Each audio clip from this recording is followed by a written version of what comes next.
Mä kirjoitin kemian keväällä 2025 ja biologian nyt samana vuonna syksyllä. Ja mä käytin molemmissa apuna Mafynettia. Kun mä kirjoitin kemian, niin mä olin kakkosella ja mua jännitti tosi paljon kirjoitukset. Se oli mun ihan eka kerta. Ja kemia on niinku tosi mun juttu ja mun oli pakko saada sitä hyvä arvosana. Eli mä tein tosi paljon duunia. Mä vietin monia tunteja Mafynetin äärellä. Molemmissa aineissa mä saavutin taitotason E-L molemmissa aineissa.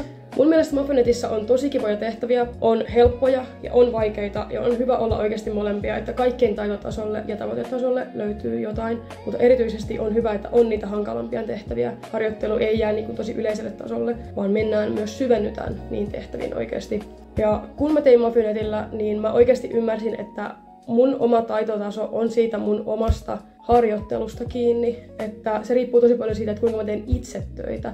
Ja mä ymmärsin, että mä voin oikeasti saavuttaa mitä vaan, jos mä teen tarpeeksi asioita. Mafynetissä on helppo seurata sitä omaa edistymistä ja omaa taitotason kehittymistä. Mun vinkki tuleville kokeilaajille on se, että kun te luette yökokeisiin, niin pitäkää kunnon taukoja. Teidän ei oikeasti tarvii grindaa 3 tuntia joka päivä, vaan on tärkeää, että pitää taukoja. Erityisesti jos lukee kesälomalla, niin muistakaa pitää kesäloma. Se on tosi tärkeää. Mä suosittelen Mafynettia lämpimästi teille kaikille tuleville kokeilaajille ja mä toivon teille hauskoja hetkiä Mafynetin parissa.